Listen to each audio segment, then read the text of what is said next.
Alors, dans cette vidéo, je l'ai intitulée Nombres complexes et géométrie. Hein. Les nombres complexes, on s'en sert beaucoup en géométrie. Et donc, pour un petit peu argumenter cela, j'ai choisi un exercice très classique sur les nombres complexes. Alors ici, on vous propose, dans un plan complexe, on considère 3 points ABC d'affixe respectifs ZA égale 4 plus 4i, ZB égale 4 moins 2i et ZC égale 1 plus i. Première chose, on vous demande de placer les points dans le repère au UV. Deuxième chose, on vous demande de calculer les affixes des vecteurs AB, BC et CA. Troisième chose, on vous demande de calculer les normes des vecteurs AB, BC et CA, d'en déduire la nature du triangle ABC, et enfin, on vous demande de calculer l'affixe I du milieu de AB. Alors, pour réaliser cet exercice, j'ai besoin de connaître 3 choses essentiellement. D'abord, comment calcule-t-on l'affixe d'un vecteur AB? Donc l'affixe d'un vecteur AB, c'est simplement ZAB. Alors il y a plusieurs notations, ça dépend aussi comment vous l'avez vu, mais c'est toujours ZB moins ZA. Quand on parle de norme, la norme, c'est simplement la distance entre deux points. Ici, le point A et le point B. Eh bien, cette norme, c'est simplement le calcul du module de ZB moins ZA. Et enfin, lorsque vous avez besoin de calculer l'affixe d'un milieu, par exemple ici AB, eh bien, il faut faire ZA plus ZB divisé par 2. Donc allons-y, on va résoudre le problème.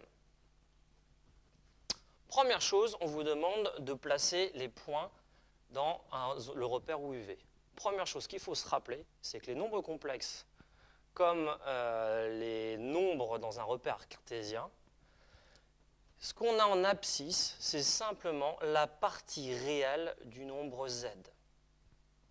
Et sur l'ordonnée, c'est la partie imaginaire du nombre z. Donc plaçons notre point. ZA, c'est 4 plus 4i. Donc la partie réelle, c'est 4, et notre partie imaginaire, c'est 4. Donc on y va. 4, 1, 2, 3, 4. Je fais quelques petits pointillés pour m'aider. Et donc le point A, qui est d'affixe ZA, est situé ici. Si on regarde le point B, c'est 4 moins 2i. Donc, parfait. La partie réelle, c'est 4, et la partie imaginaire, c'est moins 2. Donc, on y va pour le point B. Le point B, il est situé ici. B d'affixe ZB. Et il me reste le dernier, c'est 1 plus i. Donc, 1 plus i.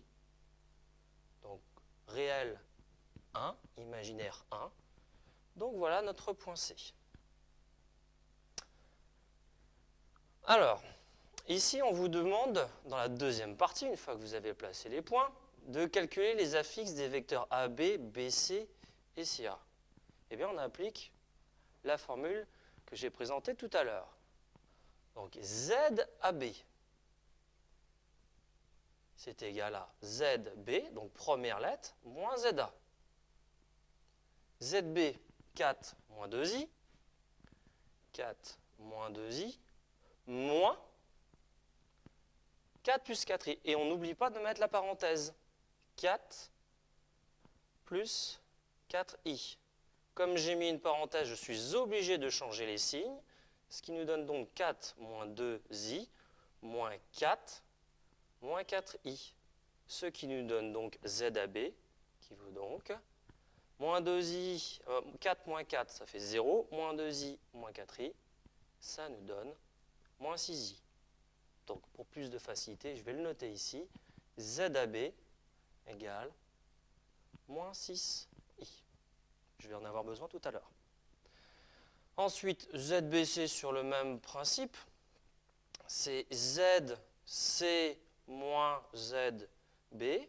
ZC, c'est 1 plus i moins ZB.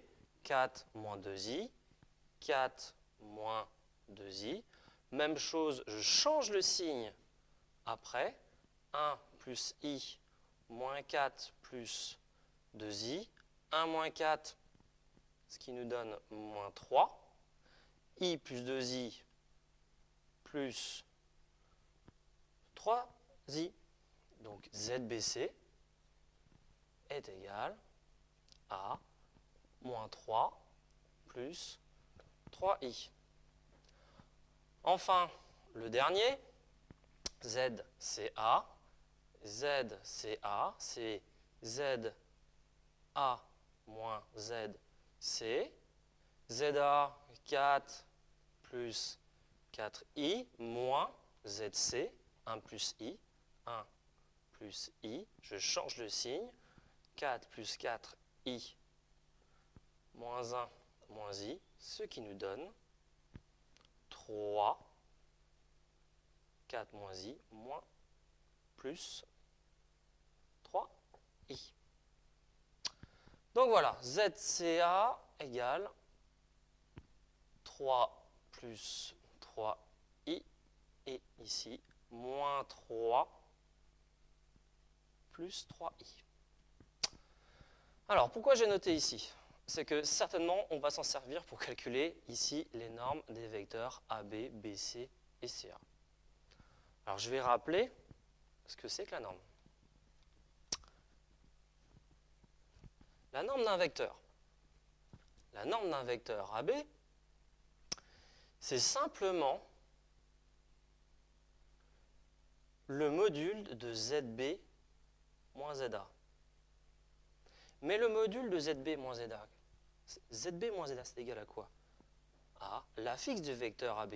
Donc c'est égal au module de AB, de ZAB. Conclusion, le module, vous savez que c'est la racine de A carré plus B carré. Conclusion, ça fait racine, la valeur réelle ici vaut 0, donc c'est 0 au carré, plus moins 6 au carré. Ce qui nous donne donc moins 6 au carré, 6 fois 6, 36. D'accord, attention, pas 2 fois 6. Le module de BC. Le module de BC, c'est toujours le même principe, c'est ZC moins ZB. C'est égal donc au module de ZBC. Ici, on a moins 3 plus 3i. Moins 3 au carré plus 3 au carré. Moins 3 au carré, qu'est-ce que c'est? C'est bien 9. Et 3 au carré, c'est aussi 9. Ce qui nous donne 9 plus 9. Ça nous fait donc bien 18. Le module, donc la norme de CA, c'est égal au module de ZA moins ZC, c'est égal à ZCA. Ce qui veut dire que, on regarde, ZCA, c'est 3 au carré plus 3 au carré, ce qui nous donne donc 9 plus 9 est égal à 18. Donc voilà, le module racine de 36, racine de 18 et racine de 18. Alors, on vous dit dans la question 4, en déduire la nature du triangle ABC. Alors la petite chose, c'est pourquoi on vous demande de placer les points dans le repère? C'est peut-être pour avoir une idée déjà de la nature du triangle. Comme vous me direz, ça se voit. Mais ça se voit, en mathématiques, ça ne suffit pas. Donc je vais simplement tracer ici et ici le triangle pour voir un petit peu ce qui se passe.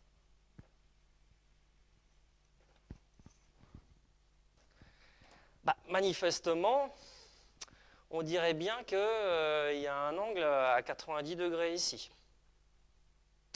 Deuxièmement, une chose qui est sûre qu'on vient de démontrer, c'est que la longueur BC et la longueur CA font exactement la même distance. Donc première chose dont on est sûr, c'est que BC est égal à CA, donc mon triangle, c'est un triangle isocèle.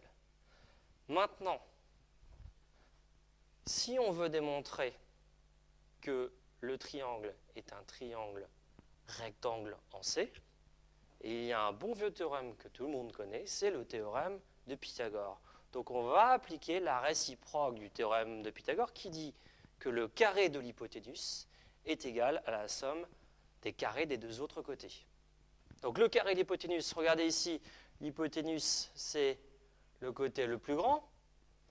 Donc le côté le plus grand c'est AB au carré est égal à la somme des deux autres côtés. BC au carré plus CA au carré.